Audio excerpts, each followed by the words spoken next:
Hey, how you doing? It's Joshua Bishop. Today I want to talk to you about something that I've thought a lot about over the years and had some opportunity to brush up against. Cattle mutilations. Now, if you haven't heard about this is an unexplained occurrence where livestock are found killed under unusual circumstances.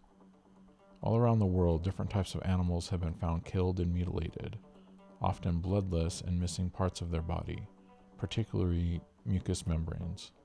All kinds of theories have been put forth, from UFOs to predators to cults. Today I'll give you my ideas on what could be causing this.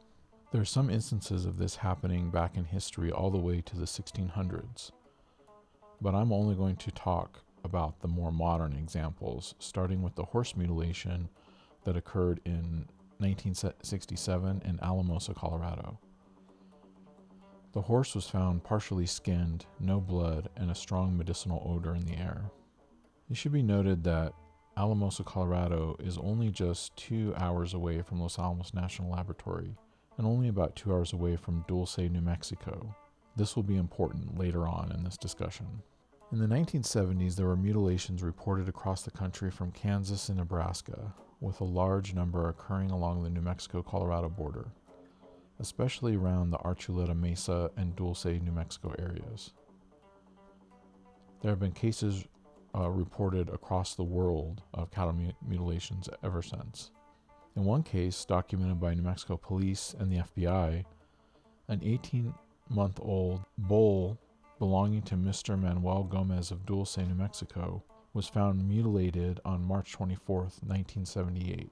It displayed classic mutilation signs, including the removal of the rectum and sex organs with what appeared to be a sharp and precise instrument, and its internal organs were found to be inconsistent with a normal case of death followed by predation. According to Gabriel Valdez of the New Mexico State Police, both the liver and the heart were white and mushy. Both organs had the texture and consistency of peanut butter. The animal's heart, as well as bone and muscle samples, were sent to the Los Alamos Scientific Laboratory for microscopic and bacteriological studies, while samples from the animal's liver were sent to two separate private laboratories.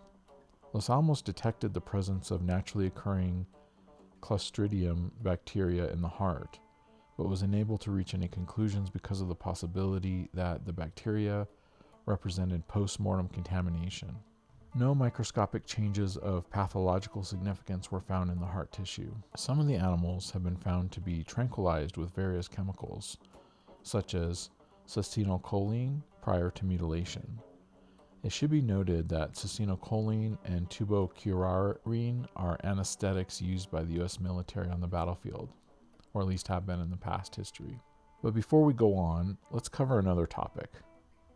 On April 26, 1986, the Chernobyl nuclear power plant near the city of Pripyat in Ukraine melted down. This is considered to be the worst nuclear disaster in history, both in cost and casualties. It released considerable airborne radioactive contamination for 9 days that went over parts of the USSR and Western Europe, with around 70% of the fallout landing in Belarus. Chernobyl released a number of highly radioactive fission products with high nuclear decay rates that accumulate in the food chain, such as some of the isotopes of iodine, cesium, and strontium. Iodine-131 and cesium-137 remain the two most responsible for the radiation exposure received by the general population. Chernobyl also contaminated the water system in the surrounding area, causing problems with drinking water. However, many of the radionuclides were absorbed into surface soils before they could transfer to groundwater sources.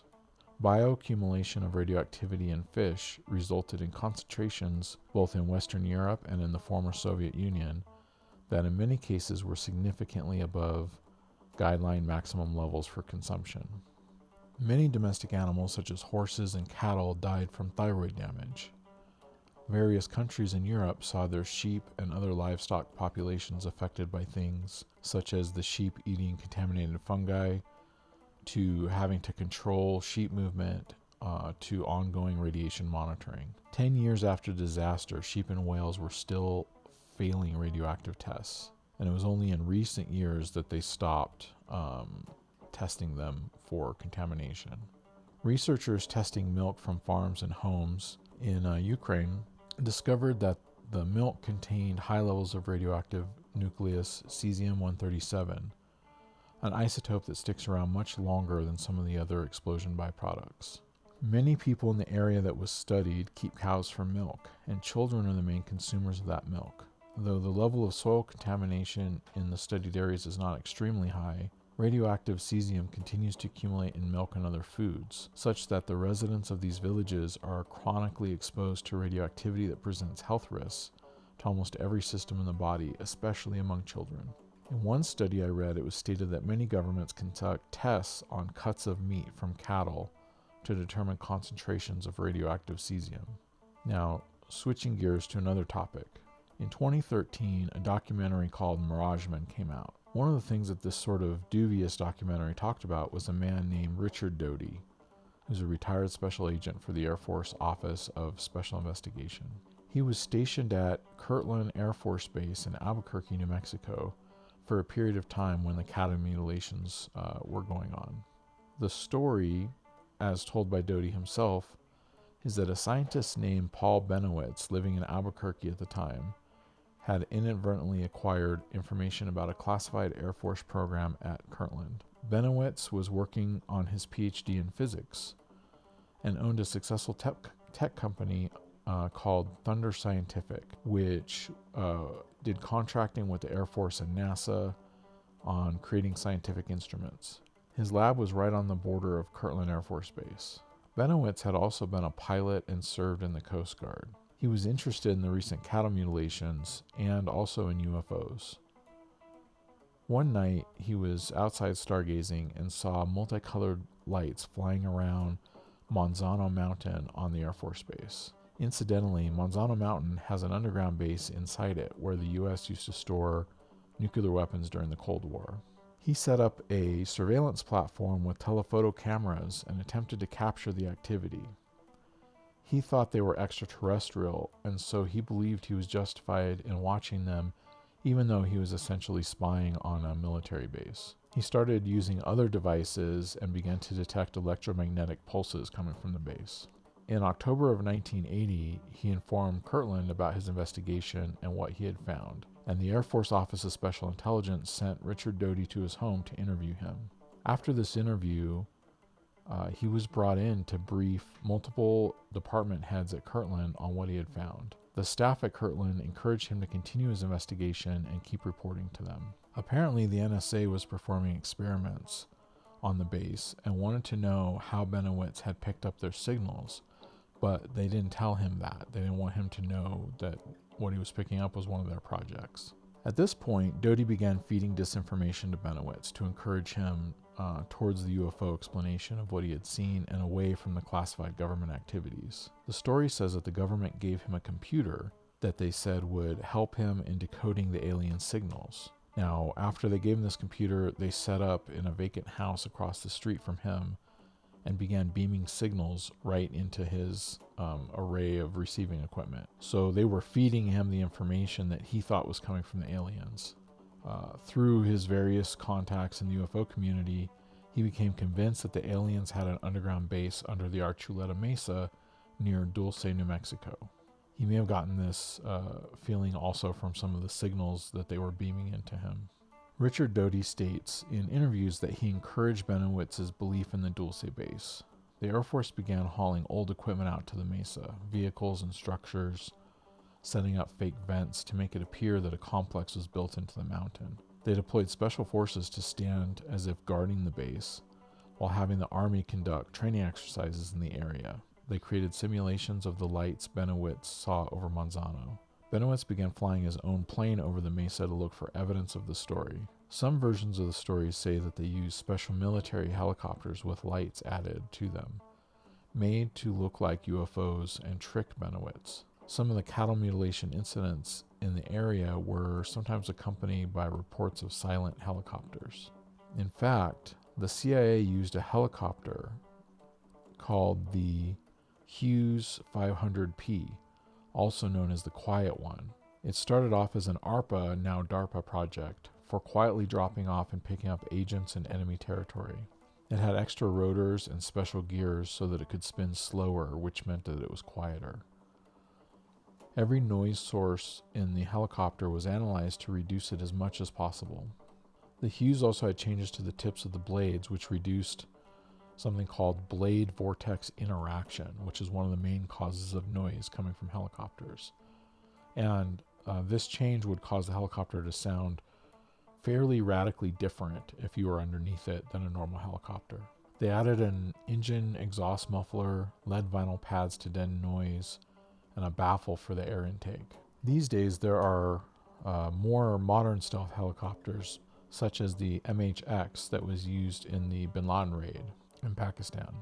Eventually, Benowitz suffered severe mental health issues, likely exacerbated by these activities, and the Air Force had to back off. A recent FOIA request proves some of Doty's story and talks about the activity in Dulce, Paul Benowitz, UFO sightings. A lot of the different issues covered in this story seem to be validated by this FOIA request from the Department of the Air Force. All right, now we have to switch to another topic. On December 10th, 1967, the U.S. Atomic Energy Commission detonated an underground nuclear bomb about 21 miles southwest of Dulce, New Mexico. This test was a part of the larger Operation Plowshare, conducted by Lawrence Livermore Radiation Laboratory and the El Paso Natural Gas Company. This test was called Project Gasbuggy. All in all, 31 explosions were conducted underground in different parts of the country in order to determine if nuclear explosions could be used in natural gas fracking. More attempts, such as Project Roussillon and Project Rio Blanco, were conducted in 1973 in western Colorado, but in both cases the gas radioactivity was seen as too high to be useful. After 15 years, Project Plowshare funding dried up due to a lack of usable results. Basically, it caused too much damage and the gas was so radioactive it was unusable, so they gave up. Now, one of the problems with this sort of test is, while the radioactive contamination initially stays in the drill hole, it activates the gas released by the fracking action and makes it also radioactive. So they had to release it into the environment by something called flaring, where gas is burned as it is released from a hole. Hazardous elements such as krypton-85 are passed into the environment unchanged, while other elements like tritium and the radioactive natural gas are converted into radioactive water, which spreads around the area, potentially entering the food chain, very similar to what happened in the Chernobyl disaster. While the more solid radioactive components remain in the hole, there is a concern of it contaminating underground water sources as well. The Public Health Service, which made some limited measurements of the flaring operation, found that the radioactivity in vegetation downwind from Gasbuggy was increased by 10 times normal. After 2 years, Gasbuggy produced about 300 million cubic feet of gas. None of it was distributed to any consumers, and they had a projected 10-year yield of about 580 million cubic feet of gas. Now, if you're viewing this on YouTube or one of the other video platforms, I have provided a map that shows some of the other detonation sites around the country, including Alaska, Idaho, Colorado, Nevada, New Mexico, Texas, Louisiana, and Mississippi. Now, these are the publicly known tests and test sites. There may be more classified ones that we don't know about. The next image in the video version of this shows the location where Project Gasbuggy occurred. And in the image, it can be seen that there's basically the old 60s cleared out site where Gasbuggy is performed with the tower, and then more modern photos, one that includes the road to the Gasbuggy site around the Archuleta Mesa area. It shows the sign that commemorates and puts a location on the Gasbuggy test site. And you can see cows roaming all around that area, even today. Now, if you're watching this on video, you'll be able to see that I also included a map of where the first cattle mutilations were discovered. And next to it, I have a map of where Project Gasbuggy occurred. And what you can see is they're basically in the same spot. I also have a blurry picture of military helicopters flying around the Dulce Archuleta Mesa area. I definitely see a pattern here. A couple of 100 miles north is Fort Carson near Colorado Springs, which houses the 13th Air Support Operations Squadron and the 10th Special Forces Group, who specialize in unconventional warfare, reconnaissance, information operations. Now, information operations involve disinfo, changing the adversary's perception of what's going on, putting out information that will give people the wrong idea of what's happening, psychological operations. And they also work on counterproliferation, which involves handling weapons of mass destruction like nuclear weapons, nuclear material, among other missions. I found several instances of troops stationed at Fort Carson training fast roping from helicopters and similar types of maneuvers. Now, State Police Officer Gabe Valdez, who investigated several of the cattle mutilations when they occurred, reported that he had seen the military flying helicopters from Fort Carson to the Dulce area. There are indications that some cattle had been marked by a substance that could only be seen under ultraviolet light. Valdez also reported finding bits of paper, measuring tools, syringes, needles, and a gas mask next to mutilated animals. So, the pattern that I am seeing is one where organizations perform experiments in rural areas, especially ones easy to get to from military bases and national laboratories. The area gets contaminated, and then they use military forces and equipment to sample potentially contaminated livestock over a period of many years. This sampling required the livestock to be drugged and mutilated in order to see if the contamination had reached their mucous membranes or other organs. In some cases, it may be that the military or government were actively involved in helping to push the UFO and alien theories about mutilations in order to cover their activities and discredit anyone looking into them. And I kind of understand why they would do this.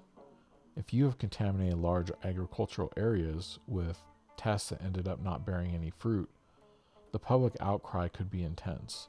There may even be lawsuits or criminal proceedings.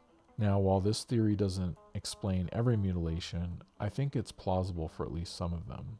And it doesn't have to be nuclear. There are other contaminants and tests as well. In fact, some biologists state that a prion epidemic such as bovine spongiform encephalitis or chronic wasting disease, possibly originating at Fort Detrick, may be one of the things being tracked with this livestock sampling program in order to ensure the safety of the human food supply without panicking anyone. If this sampling is indeed going on, why leave the bodies? Well, perhaps they're too difficult to transport on the lightweight helicopters being used, or maybe it's easier for ranchers to claim insurance if there is a body and they're trying to do as little damage as possible to the ranchers. Maybe it's useful as a part of the disinformation campaign. It's also important to note it's not necessarily limited to military and government. There are many industries that contaminate the environment and want to keep it quiet who could engage in similar activities. Now, if you like this video, silently rappel out of your black helicopter onto that like button. Subscribe and leave me a comment below. I will read and reply to every comment that I see. Thanks, and see you on the next episode.